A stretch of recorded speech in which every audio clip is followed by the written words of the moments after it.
On the map, Denmark can look almost modest so low that its highest natural point, Millehoy, rises only 170.86 meters above sea level. And yet, this flat country carries a coastline that, if every inlet and tidal bend is counted, stretches to about 8,750 kilometers.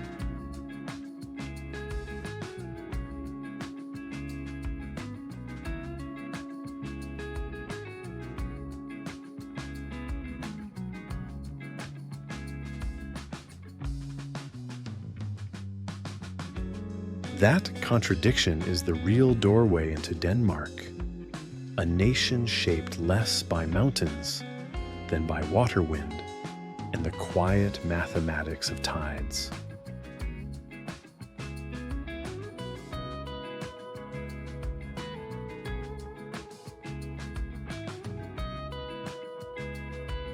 So what happens when a homeland is basically an edge, an endless border between land and sea?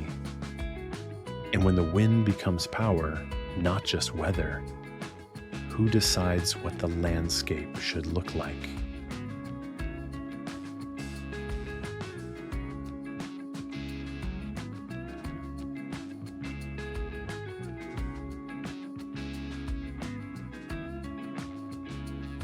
Denmark is a country that rarely rises upward, so it stretches outward instead, like a shoreline deciding it has nowhere else to go. Look closely, and the landscape reveals a quiet truth. Most of what seems natural here is actually the aftermath of ice. Not the dramatic kind with towering peaks, but the slow continent-sized pressure of glaciers that once rolled south and rewrote the ground with their weight.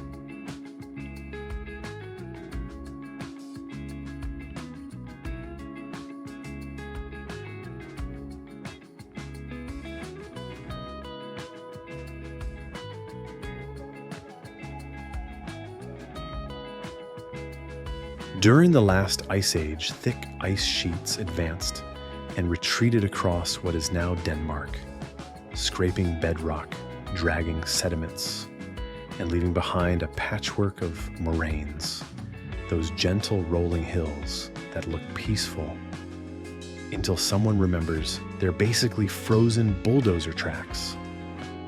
When the ice melted, it didn't leave a single clean shape. It left a puzzle sandy outwash plains, clay-rich fields, kettle lakes born from stranded ice blocks and lowlands that sit so close to sea level, they feel like they're listening to the ocean breathe.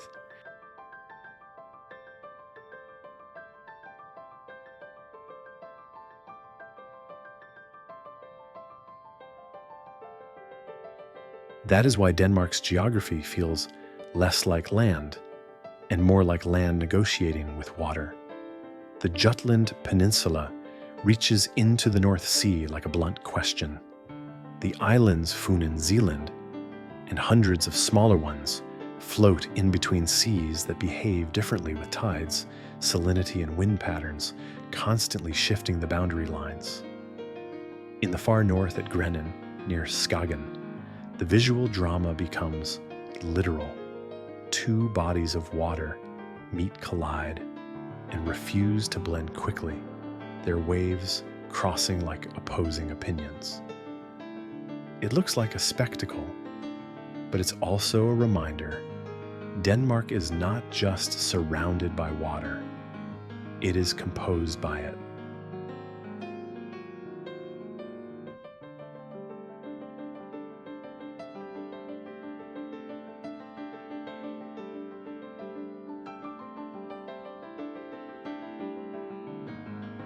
And then there are the cliffs, Denmark's rare moments of verticality. At Møns Klint, the chalk rises pale and sharp above the Baltic and almost shocking white against the sea's cold blue-gray.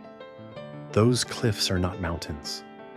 They are time-made visible chalk, formed from microscopic marine organisms that settled on an ancient seabed millions of years ago, compressed into bright stone.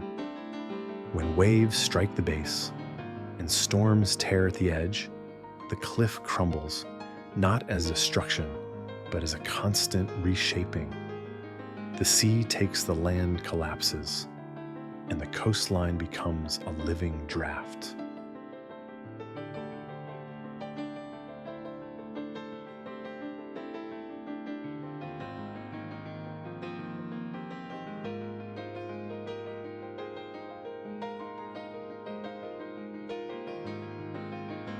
This is the Danish paradox in geological form.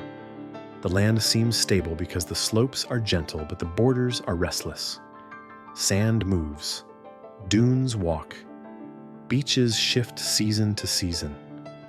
On the west coast, storms and currents can redraw a shoreline fast enough for a local to notice within a lifetime.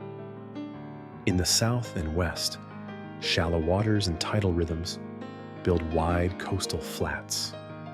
In places like the Wadden Sea, the ocean performs a daily trick, turning into land at low tide, then returning to claim it again. The ground there isn't a fixed surface. It's an appointment the sea keeps twice a day.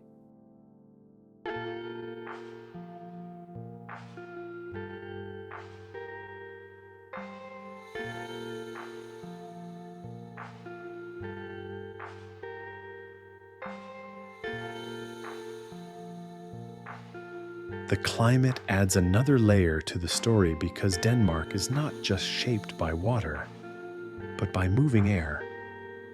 Westerly winds sweep in from the North Atlantic carrying moisture and weather that can change quickly, especially along the exposed coasts.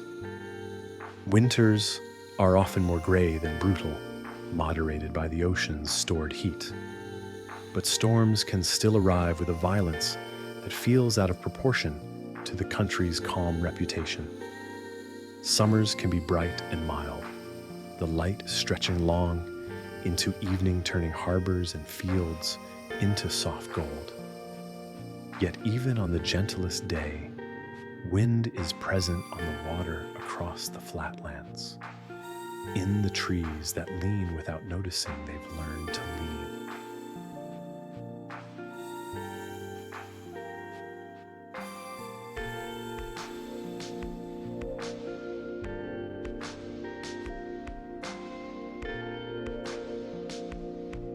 In this wind and water world, the ground becomes precious.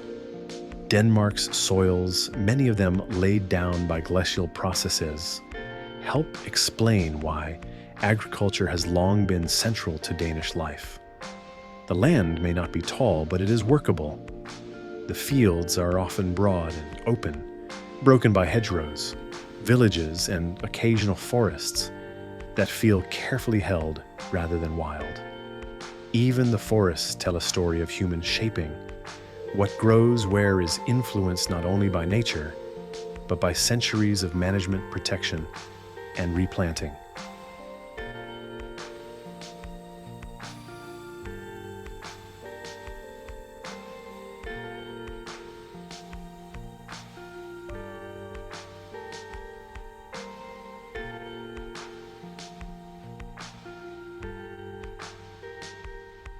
Yet the deepest force here might be something quieter than glaciers or storms sea level itself.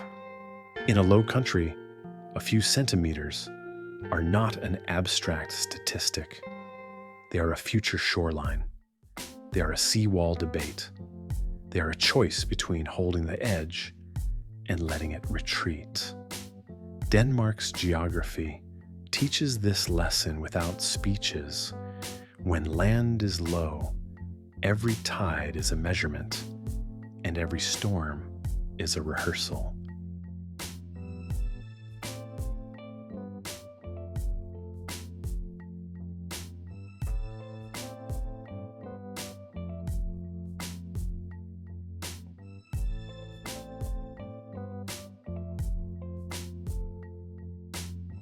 So Denmark becomes a place where the ground is never just ground. It is history pressed into sediments, cliffs, carved from ancient oceans and coastlines that keep moving like a living thought.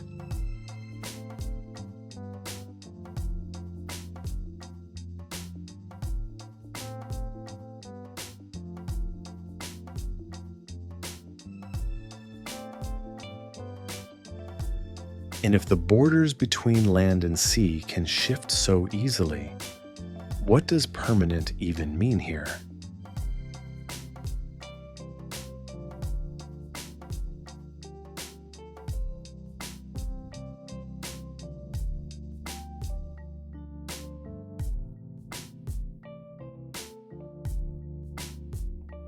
In Denmark, nature doesn't announce itself with altitude.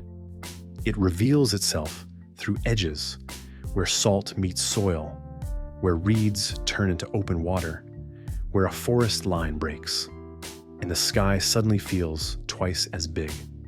The country's ecosystems are stitched together by coast, and that single fact changes the entire cast of life here. Birds arrive as if Denmark were a resting breath on a long migration route. Fish move in and out with the seasons. Plants learn to tolerate wind that rarely apologizes.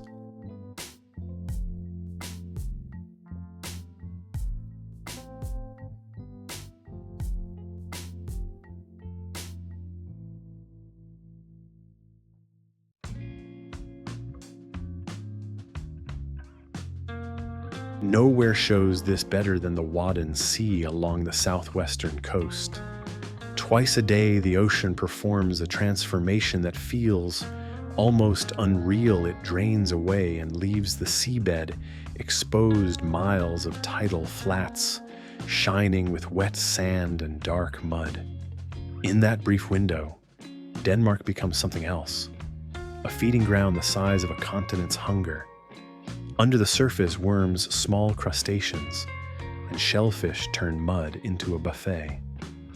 Above, birds gather in numbers that can feel impossible. Geese, sandpipers, plovers, species that have crossed countries and storms, just to arrive at this exact rhythm of water.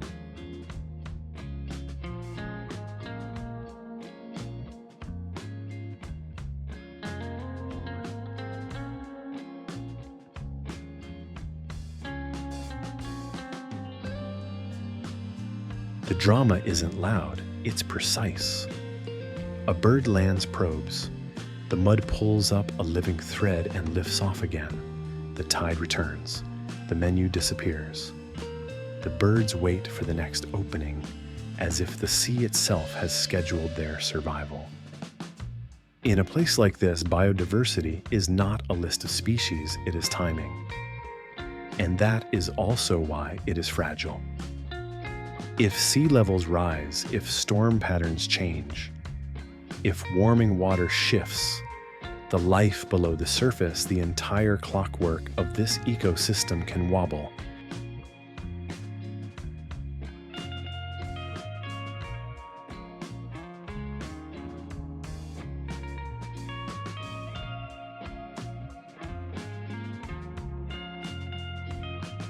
Along the coast, another world starts, where land becomes dry enough to hold plants that can endure salt, spray, and shifting sand.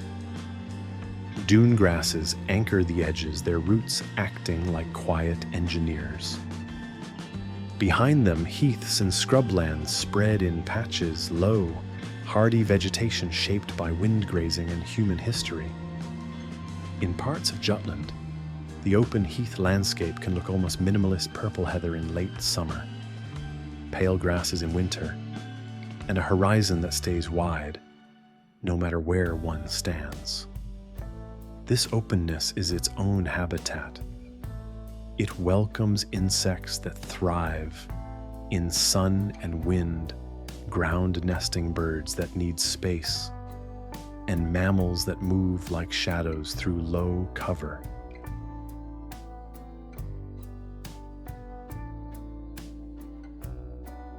Then there are the forests, often smaller and more managed than the wild woodlands people imagine. in the far north, but still alive with quiet complexity. Deer slip between trunks. Foxes cross paths at dusk. Songbirds turn spring into a layered soundtrack.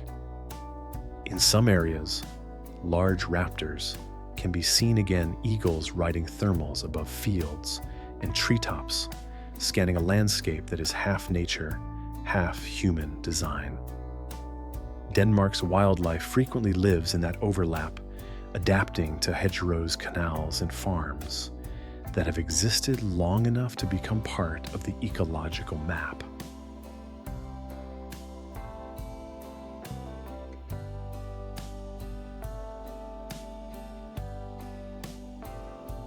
Denmark's sea is not just scenery, it is habitat economy and mystery. Coastal waters can hold eelgrass meadows that work like underwater forests, sheltering juvenile fish and softening wave energy. Where eelgrass thrives, life multiplies small fish, hide larger fish hunt, and seabirds dive with sudden, clean precision.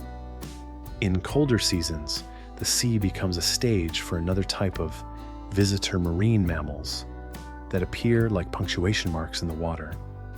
Seals haul out on sandbars or rocky edges, resting in groups that look almost casual until a sudden movement sends them sliding back into the sea as if gravity changed its mind.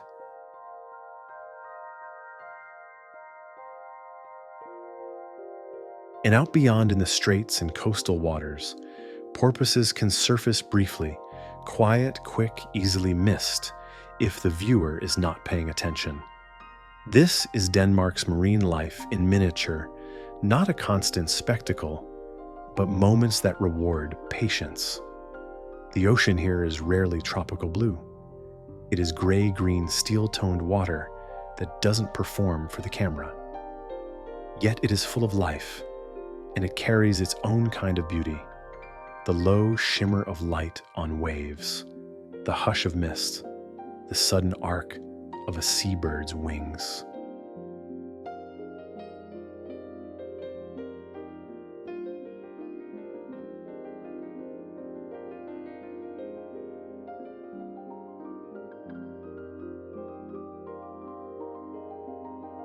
At the northern tip around Skagen, migration becomes a visible phenomenon in the sky.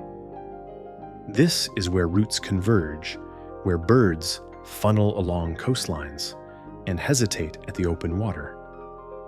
On certain days, the air can feel crowded with motion raptors, gliding smaller birds, flickering through the wind flocks, forming and breaking like living smoke. It's one of those places where Denmark feels less like a destination and more like a passageway, a country that living creatures use as a bridge.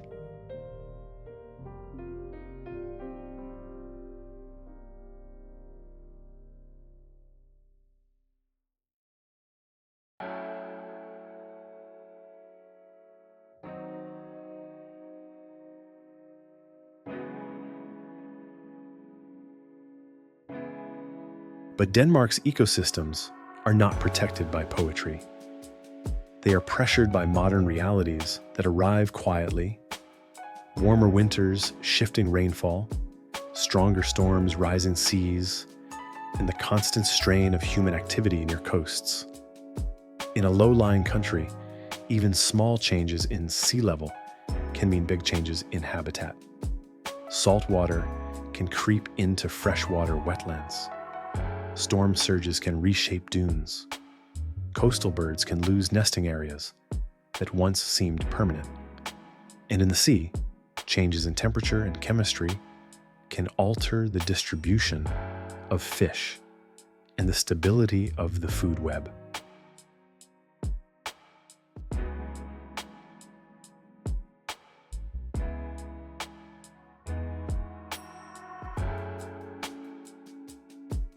On land, Denmark faces another tension: how to keep nature alive in a landscape that is intensely used. Fields feed people, Towns expand, roads cut through habitats. The question becomes less about saving wilderness and more about rebuilding connections, creating corridors, restoring wetlands, protecting coastal zones, and allowing certain places to be messy and alive rather than perfectly controlled. Rewilding projects renewed forests and restored marshes can become acts of repair attempts to give nature more room to breathe within a human-shaped country.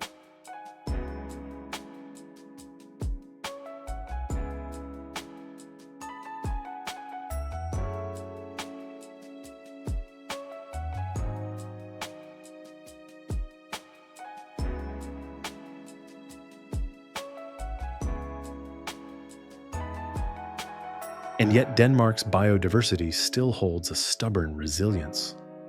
Life returns when given space. Birds still arrive in vast numbers when the tidal flats remain rich. Seals still haul out when they feel safe. Heathlands still bloom when maintained with care. The story is not simply loss. It is negotiation between the habits of centuries and the pressures of the next century.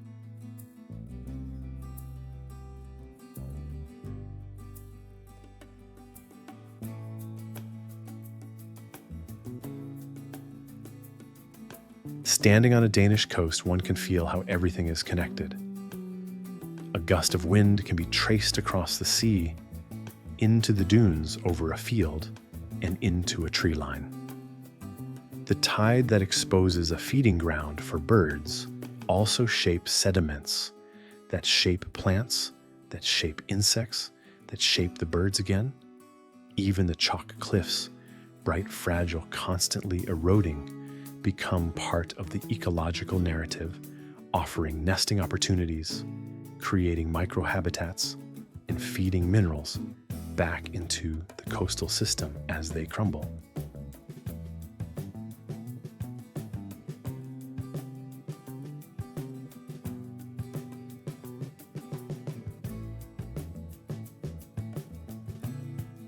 This is what Denmark teaches quietly but relentlessly. Ecology is not a separate chapter from geology or culture.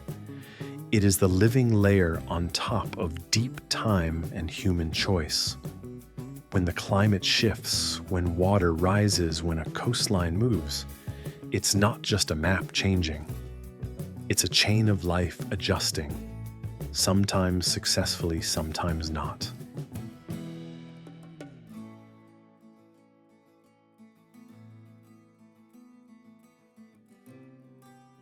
So the question Denmark leaves hanging in the air is not whether nature is beautiful. It clearly is. The question is sharper and more uncomfortable.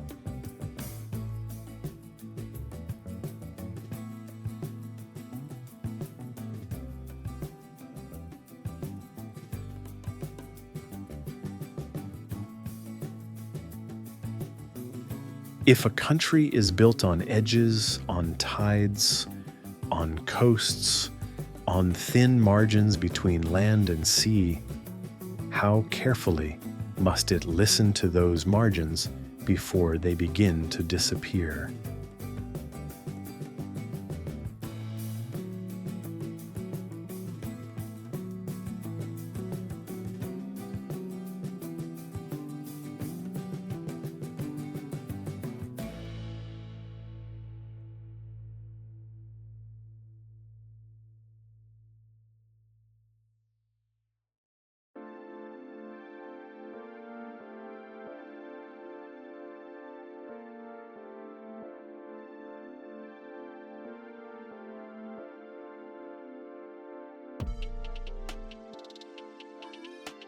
Before Denmark was a kingdom, before it was a name on maps and treaties, it was a low, shifting threshold, ice-retreating sea, arriving forests, advancing and pulling back with the centuries. The earliest human story here begins with movement, not grand migrations narrated by banners, but small groups following animals, reading shorelines, learning where the land was solid enough to trust.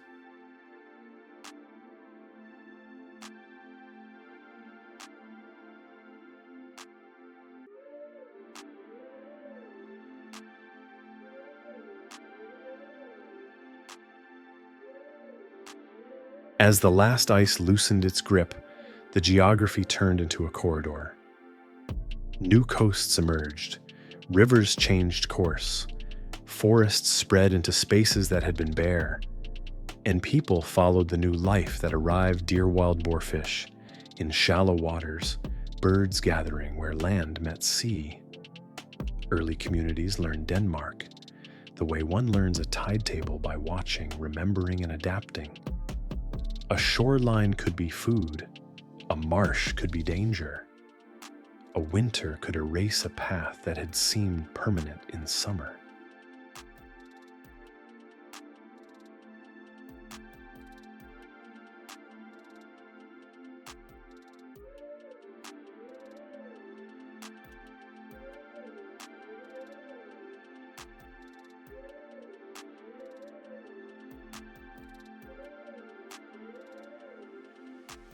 Over time, the relationship with the sea became more than survival, it became identity. In a country made of peninsulas and islands, water was never a distant horizon. It was the route between families, the boundary between neighbors, and the fastest road when forests were thick and the ground was wet. The earliest boats were not just tools, they were decisions. To travel by water meant trusting a surface that could change in minutes. And yet, that trust opened the world. Coastal people can measure distance differently, not by how far the feet can walk, but by how far a shoreline can carry a craft with wind behind it.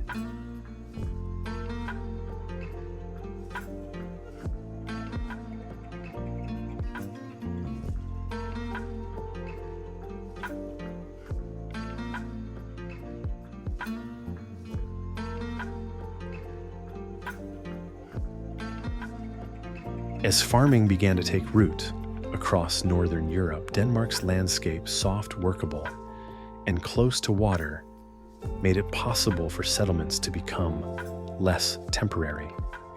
Fields could be carved from forest. Animals could be kept through seasons rather than chased through them. Villages could form in places that balanced protection and access near fresh water, near coastlines, near routes that mattered. But the older instincts never disappeared. Even as people stayed, they stayed with the awareness that the sea could take land back, that storms could reshape a beach, that a winter could turn travel into confinement.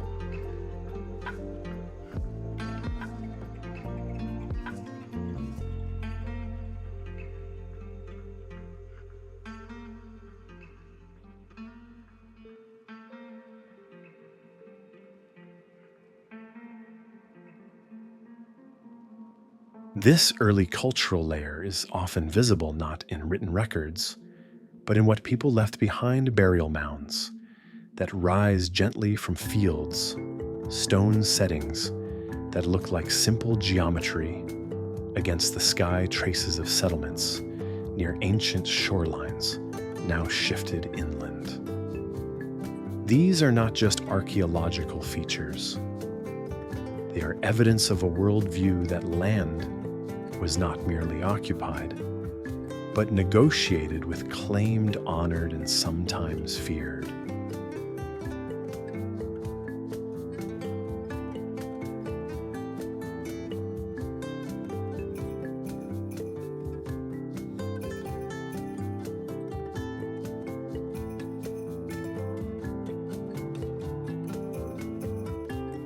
And then there is the material. Denmark was built on wood. Forests once covered much of the land, and wood became the language of daily life homes, tools, fences, boats, heating, and craft. To understand early Denmark is to understand how a culture shaped by water depended on trees to survive it. The boat demanded timber. The house demanded timber. The fire demanded timber. The coast demanded timber too, because the sea was both provider and threat, and protection often began with what could be built.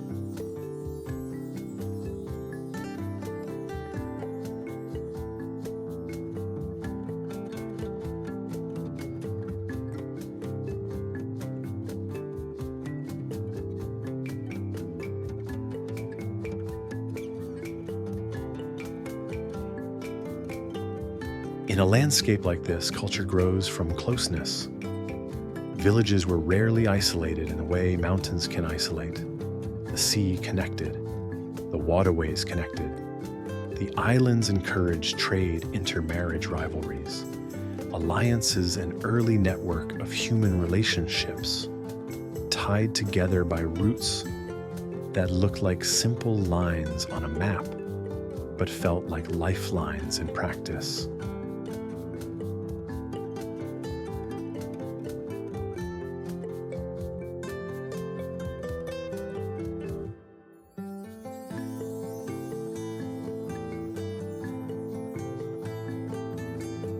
Ritual and belief also followed the shape of the land.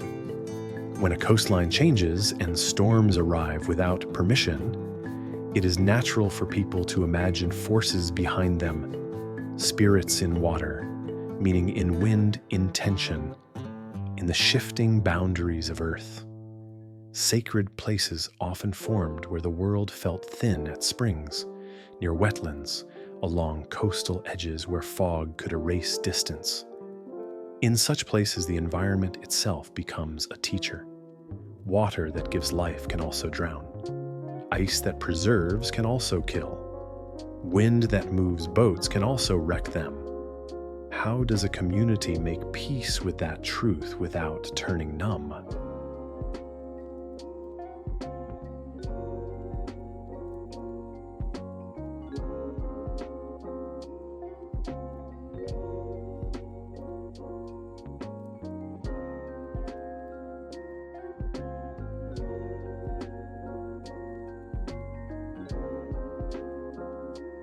Even the idea of time becomes different near the sea. Tides mark hours, seasons mark routes, storms mark generations. People remember the winter that froze the coast, the year the water took a field, the season when fish vanished and returned. This memory becomes culture stories told not simply to entertain, but to train the next generation's instincts.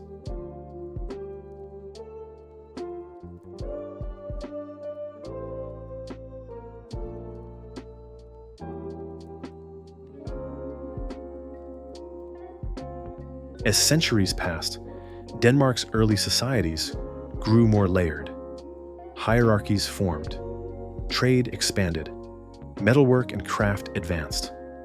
People did what humans always do when survival becomes slightly more stable. They built meaning status art in conflict around resources and relationships. Yet the environment kept editing their plans. In a low country, power cannot ignore the water. A leader might rule people, but no one rules a storm. A settlement might claim land, but the sea can revise borders overnight.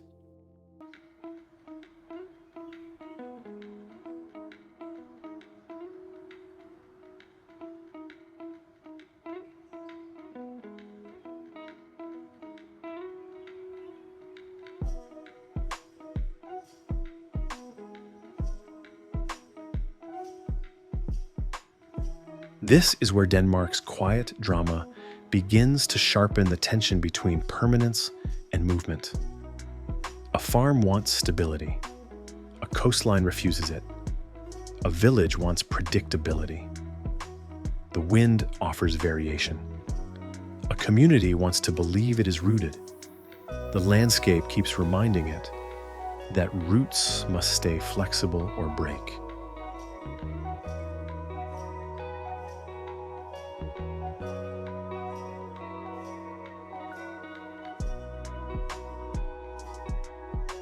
And in that flexibility, something distinctive forms an early Danish sensibility that values craft practicality and cooperation, not because it is fashionable, but because the environment demands it.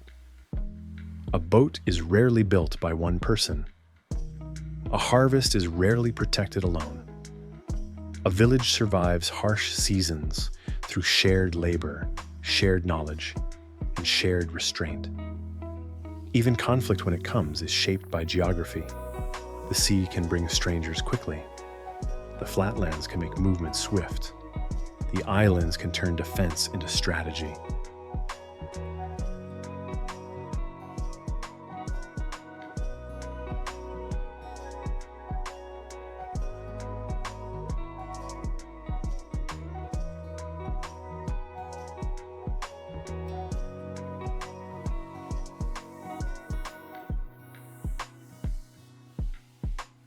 Long before Denmark became famous for calm cities and modern design, it was already learning an older version of the same lesson. Beauty is not separate from function. A well-made object, whether a tool, a vessel, a home, was not only useful. It was safety. It was dignity. It was survival refined into something that could be handed down.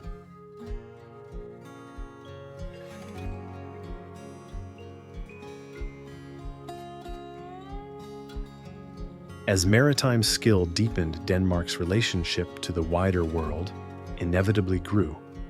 Coastal communities are rarely content to stare at the horizon forever. Boats become better, routes become known, exchanges become routine. Goods and ideas travel with the same ease as fish and timber. Even if early Danes did not call it globalization, they lived the truth of it. The sea brings change. It always has.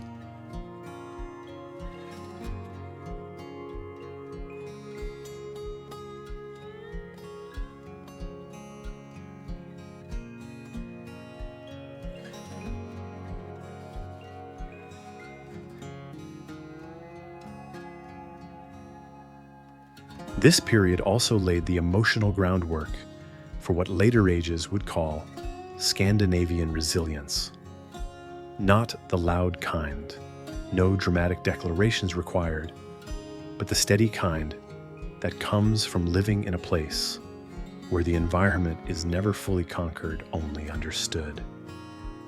Children raised near coasts learn to read weather quickly. Adults learn to plan with humility. Communities learn that preparation is not pessimism. It is respect.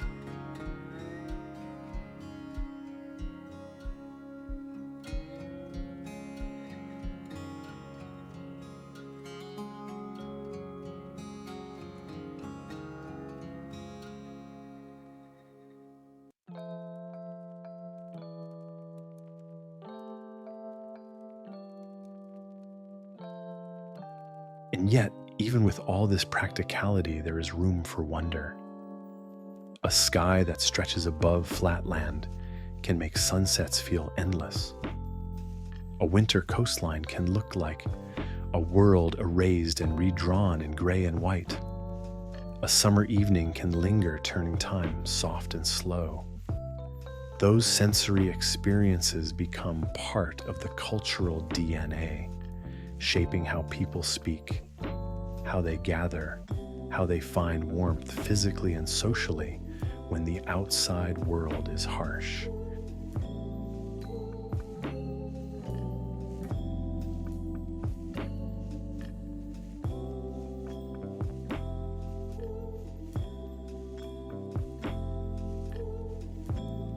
So Denmark's early human story is not just a preface to later history. It is the foundation of a particular way of living close to water, shaped by wind, anchored by craft, and sustained by community.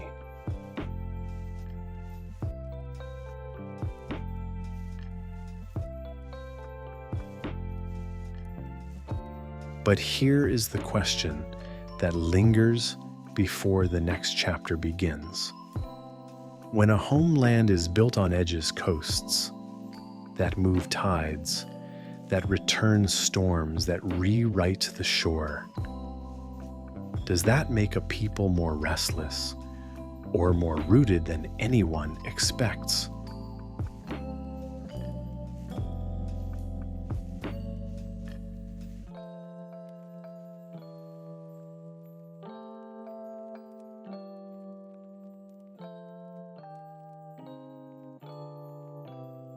Denmark's history does not begin in palaces. It begins in water-narrow straits, protected bays and coastlines that offered both shelter and a doorway outward. When the Viking Age arrives in the story, it should not be framed only as conquest. It should be framed as geography becoming ambition. A people surrounded by roots learned to treat the sea as a road and the ship as a kind of moving homeland.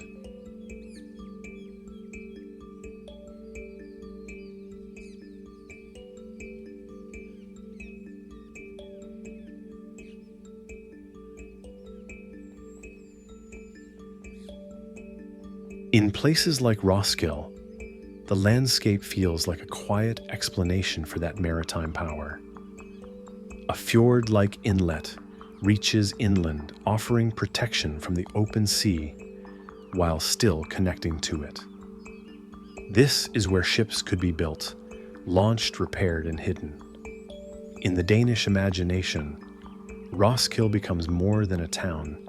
It becomes a reminder that the most influential places are often those that sit slightly back from the coast, close enough to travel far enough to endure.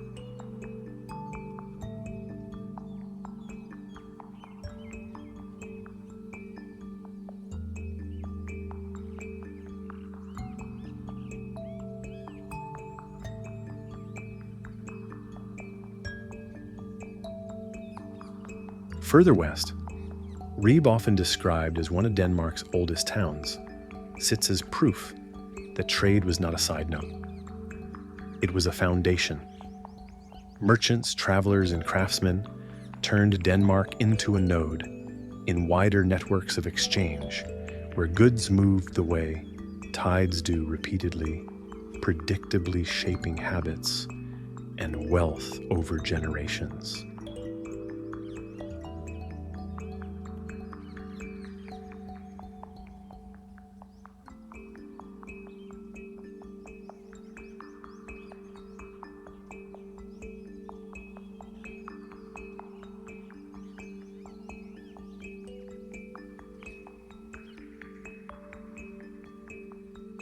And then down on the eastern side, Copenhagen rises from the logic of a harbor. It grows because it is useful, not because it is dramatic. A city can be born from a simple advantage, a place where ships can anchor, where commerce can be watched, where power can be concentrated near water that connects rather than isolates. The city becomes Denmark's face to the sea, its gateway and its mirror.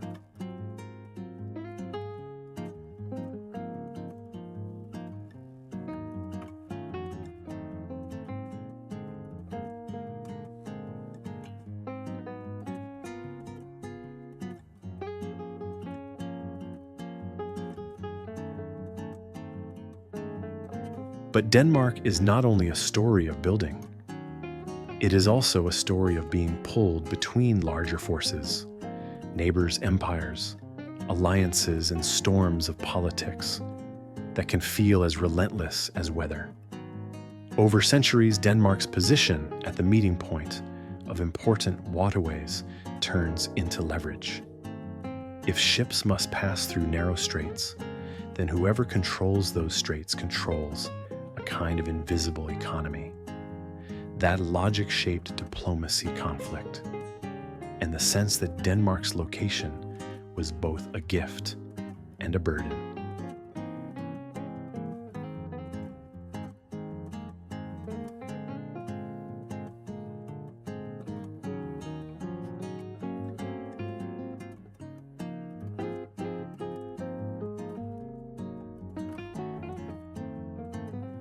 History turns sharper at the edges of Denmark's map, places like Kronborg Castle at Helsingør, staring across the Øresund toward Sweden.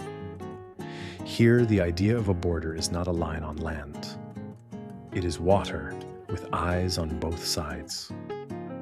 Kronborg is famous in cultural memory, but its presence is also practical, an old statement of control over passage and trade. Standing there, one can almost feel the past as a constant watchfulness, a reminder that in Denmark, security was often measured in ships and straits.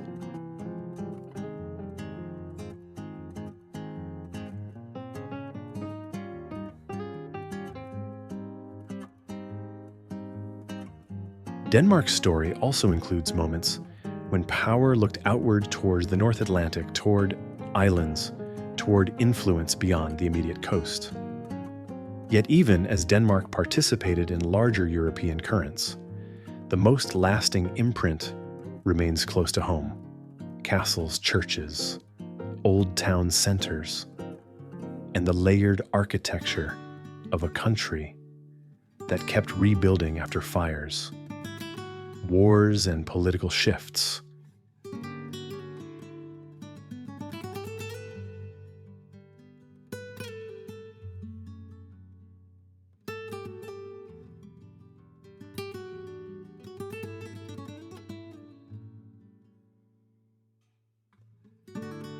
There is a particular Danish rhythm to this rebuilding.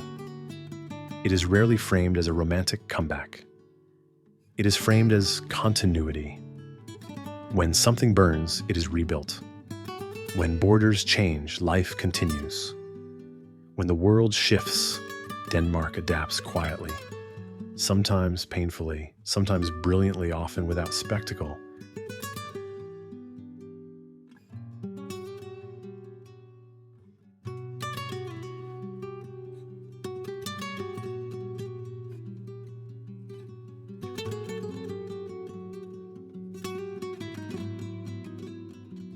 One of the clearest turning points arrives in the 19th century, when Denmark's political and territorial realities tightened.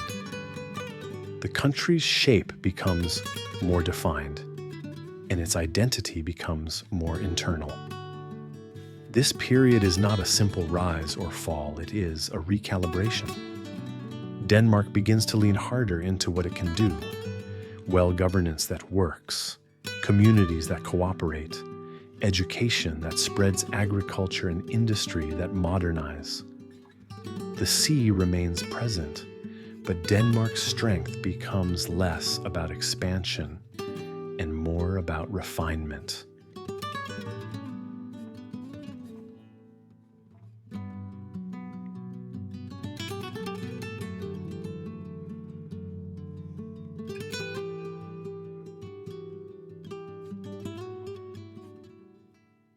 In cities and towns, this shift can be felt in the built environment: orderly streets, public buildings, harbors redesigned for new types of commerce. In the countryside, it can be felt in the way fields are managed, in the cooperative traditions that emerge, in the deep cultural instinct that a small country survives best when it stays organized.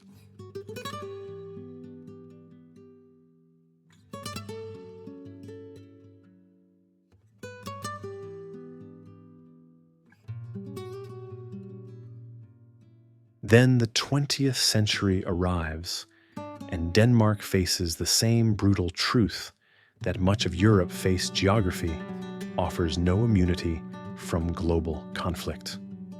The occupation years are not simply history, they are emotional residue. They left Denmark with a sharpened understanding of vulnerability and resilience, and a desire afterward to build a society that could withstand shocks.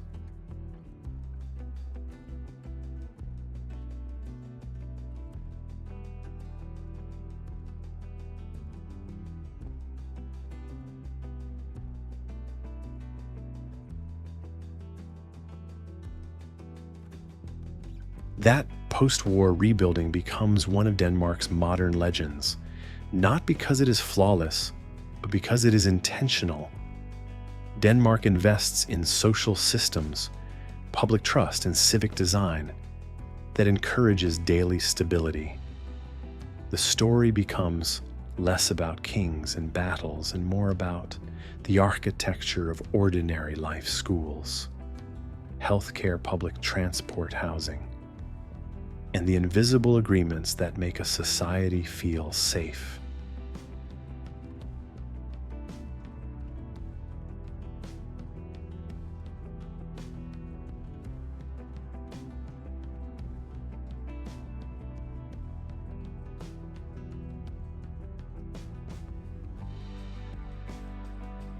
And then comes the modern pivot that makes Denmark feel like a documentary subject. In the present tense, the transformation of wind from background noise into infrastructure. In a country where wind is constant, the question eventually becomes unavoidable. Is this just weather, or is this power waiting to be used?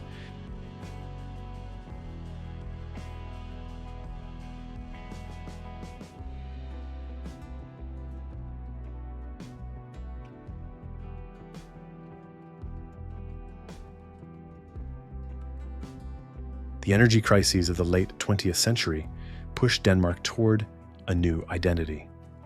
Wind turbines begin to appear not as symbols, but as experiments, then as solutions.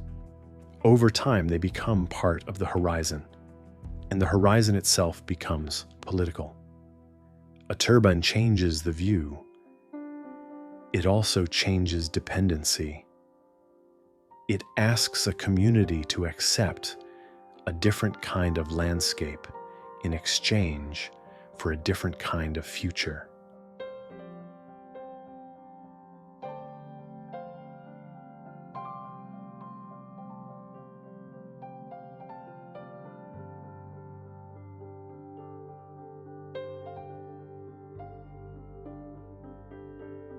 This is where Denmark's earlier history echoes back. A maritime people once trusted wind to move ships. Now the same wind becomes electricity captured, measured, fed into a grid that must balance fluctuations, like a captain balancing a vessel in shifting seas.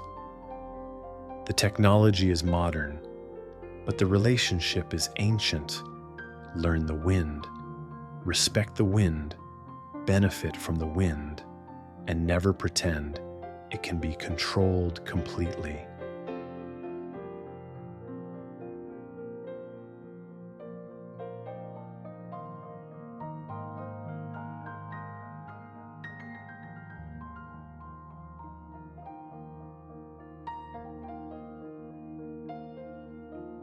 Meanwhile, Copenhagen evolves into a capital that performs Denmark's modern self-image design: forward, livable, water-facing, carefully planned yet still human-scaled. The harbor that once served trade and defense now also serves culture: cafes, bridges, swimming zones, bikes, moving like a silent current through the streets. But beneath that calm surface is the same old Danish tension. The country's future is still being negotiated with water.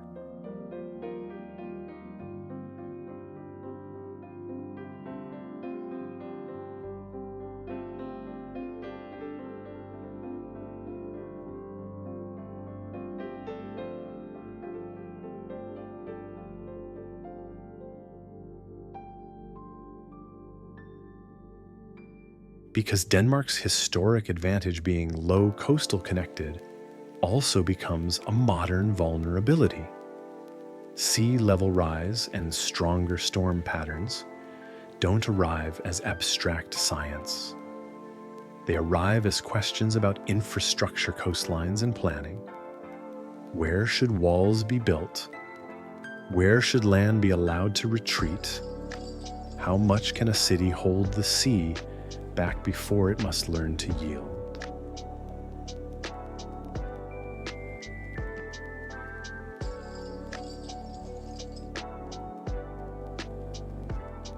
And the deeper question is cultural, not just technical.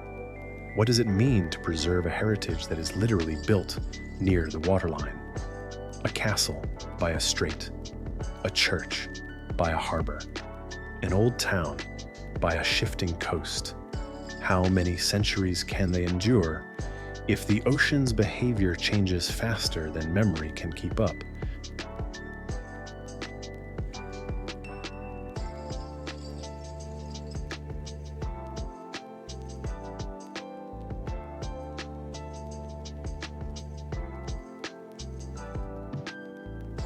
Denmark's historical journey. Viking routes, trade towns, castles guarding straits, a capital built on a harbor, a modern society built on trust. Reads like a long conversation with the same elements, water wind, and the human need to belong somewhere stable.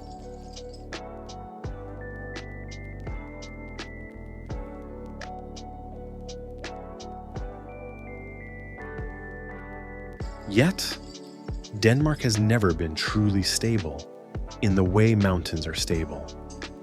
It has always been stable in a different way. Stable like a boat that keeps its balance because it never stops adjusting.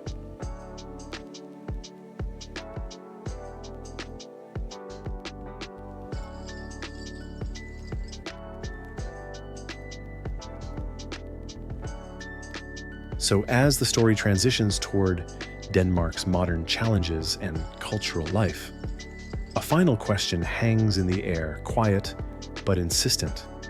If a nation's power once came from controlling the passage of ships, what happens when the next great passage is not ships at all, but climate energy and the moving edge of the sea?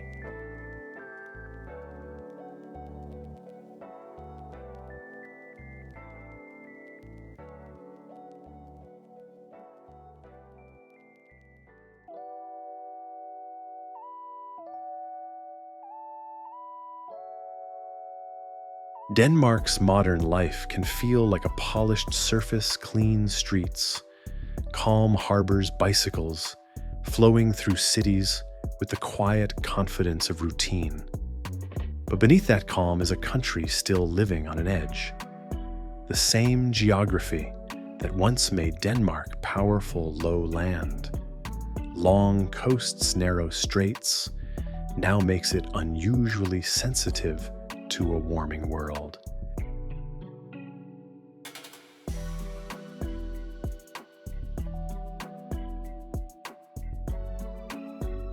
In a flat country, the horizon is not just scenery. It is a warning system. A few centimeters of sea level rise is not an abstract line on a climate chart. It is saltwater, pushing into freshwater places. Storms biting deeper into beaches and coastal erosion, turning stable land into a temporary agreement. Along exposed shores, stronger storm surges can chew away dunes that took decades to form. In low-lying areas, heavy rainfall can overwhelm drainage and turn streets into shallow rivers. Denmark's landscape does not allow denial to last long. Water always returns, and it always tests the border.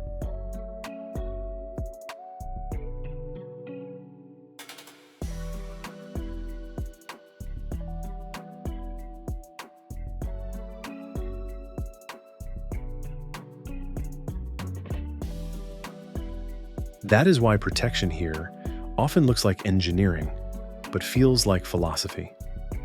Do you defend every meter of coastline as if land can be held like property? Or do you accept that in some places, retreat may be the more honest choice? The debate is not only about budgets and concrete, it is about identity. Denmark is a nation of coasts. Losing a coastline is not just losing land, it is losing a piece of the national self-image.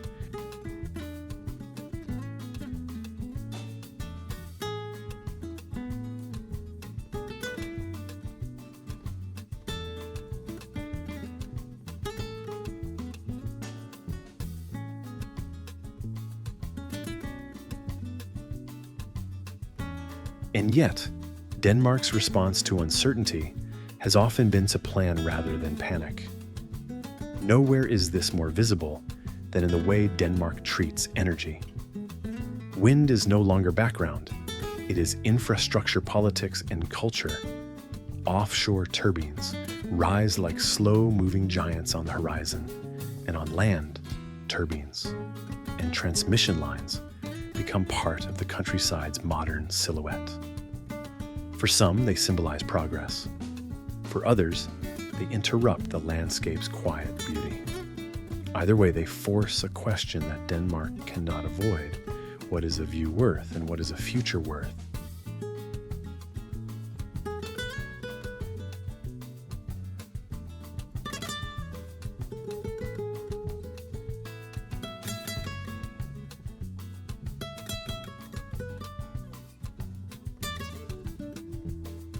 The challenge of high wind power is not simply generating electricity, it is integrating it. Wind arrives in pulses, not promises. Some days it floods the grid, other days it recedes. A modern society still needs lights, heat, transport, and industry even when the sky is still. Denmark's answer has been to treat the energy system like a living organism, flexible, interconnected, capable of balancing change. That means smarter grids, cross-border connections, storage and demand systems that can shift like sailors adjusting sail to weather.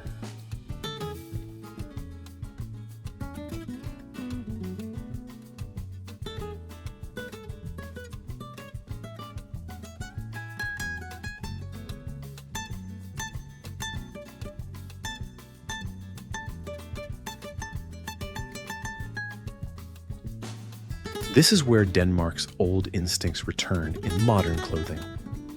A maritime culture understands variability. It expects change and prepares for it. The same mindset that once read clouds and currents now reads forecasts, consumption patterns, and infrastructure needs. Wind becomes a shared project rather than a distant utility, something tied to community choices, national policy, and global responsibility.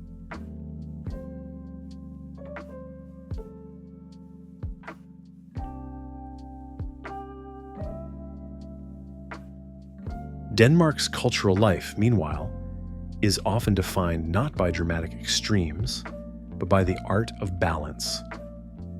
In cities like Copenhagen, water has become part of public space rather than an obstacle. Harbors are not only industrial zones, they are places to swim, gather, and breathe. Bridges are not just crossings. They are stages where daily life flows. The city shows a modern Danish belief.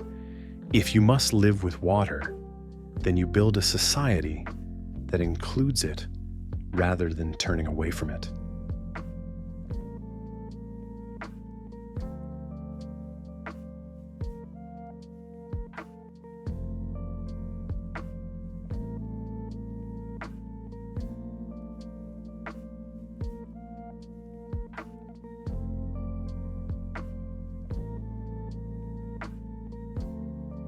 But Denmark is not only its capital. In smaller coastal towns, modern life still revolves around boats, fishing, and seasonal rhythms. In rural areas, farmland remains central, and the conversation about climate becomes immediate changing rainfall, shifting growing seasons, and the pressure to protect soil and water quality. Denmark's countryside may look calm, but it is a working landscape. And work is where change becomes undeniable first.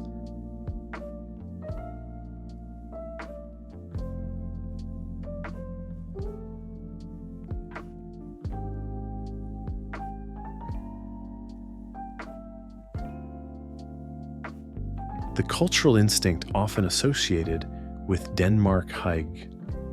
The pursuit of warmth and togetherness makes sense in this context. It is not just a lifestyle trend, it is a response to climate and latitude. Long, dark winters teach people to build light, indoors candles, shared meals, quiet conversations, rooms designed for comfort. Hygge is not escapism, it is adaptation. It is the human version of insulation, emotional and social.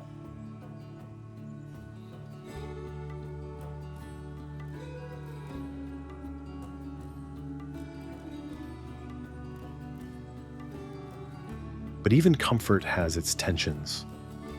Denmark is a country that draws visitors precisely because it feels livable and calm. Tourism can become both gift and pressure. Coastal areas and iconic city neighborhoods can feel crowded, and nature zones, dunes, wetlands, tidal flats can suffer when too many feet arrive without care. In protected areas, the risk isn't just litter or noise. It's erosion of fragile ground, disturbance of nesting birds, and the slow damage that comes from loving a place too loudly.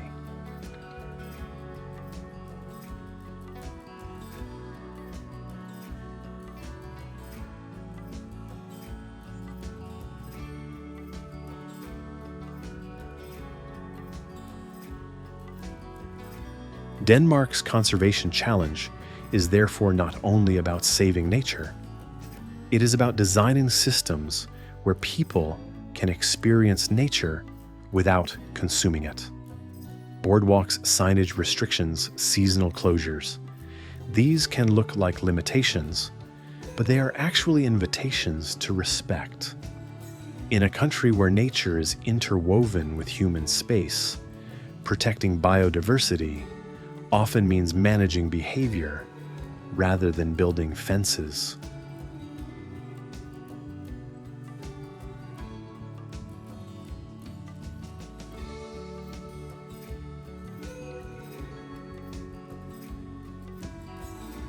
And then there's the deeper tension Denmark shares with many modern societies' speed. The world accelerates technology, economics, expectations. Denmark's culture often sells itself as slow, thoughtful human-scaled. But can a society remain human-scaled while meeting global demands, clean energy targets, economic competitiveness, housing pressures, and rising costs? Can it keep trust intact when social debate becomes louder, more polarized, more impatient?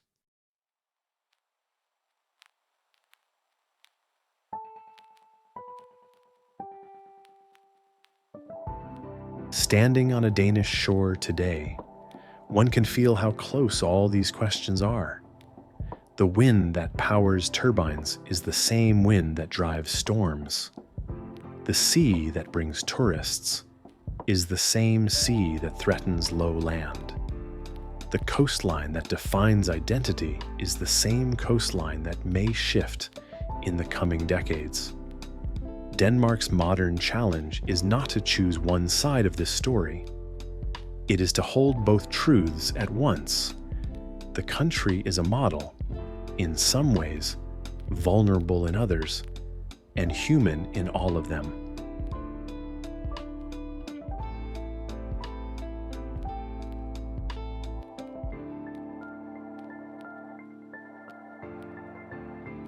So Denmark's present becomes a continuation of its oldest theme, living on an edge, and learning to turn that edge into a kind of strength.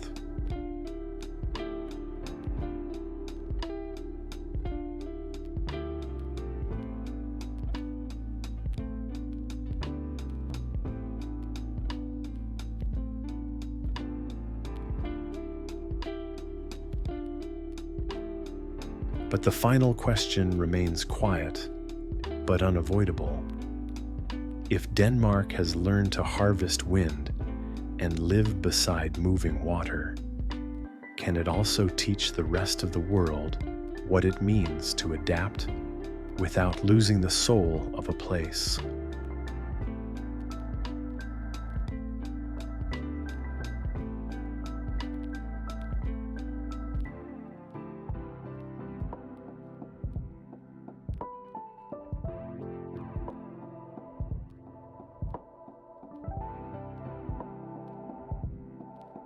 Denmark does not overwhelm with height or heat. It doesn't demand attention with extremes. Instead, it offers something rarer, a country built from boundaries where land ends, water begins, and the wind never truly stops speaking.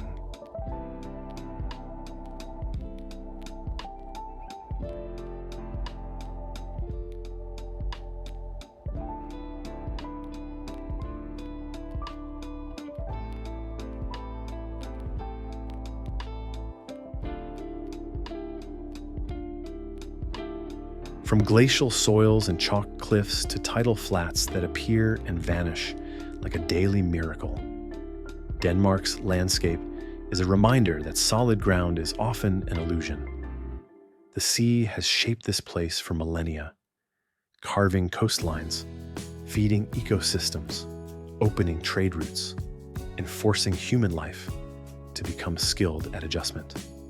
That same sea now brings Denmark into the next century's hardest questions about rising waters, changing storms, and what it will cost to protect low land without turning it into a fortress.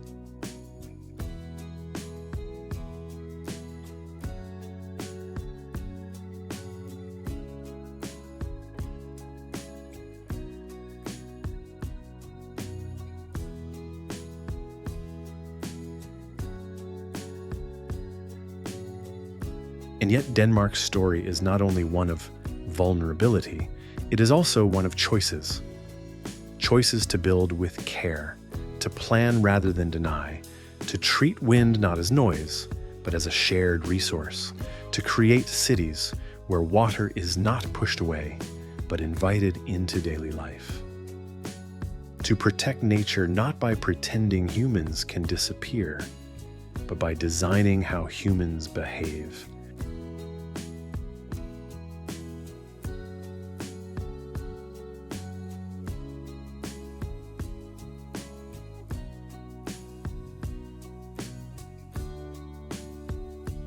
Because maybe that is Denmark's quiet lesson. The future will not belong only to the strongest or the biggest.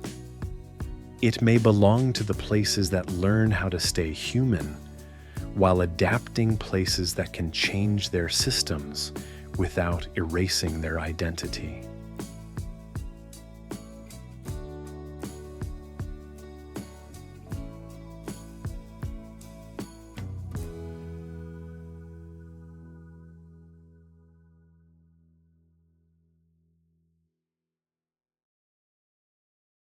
So if this country feels peaceful, it is not because it is untouched. It is because it has practiced balance for a long time between coast and field progress, and preservation, comfort, and responsibility.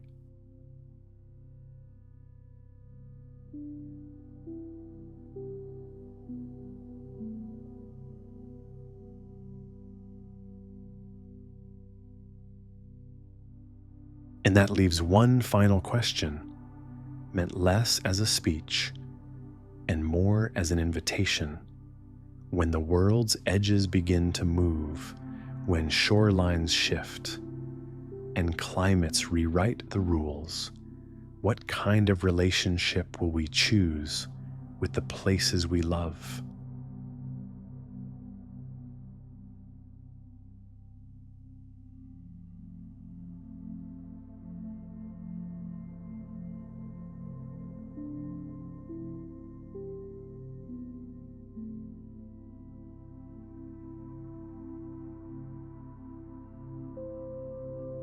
Travel here if you ever do like a guest who understands the fragility of what they are witnessing.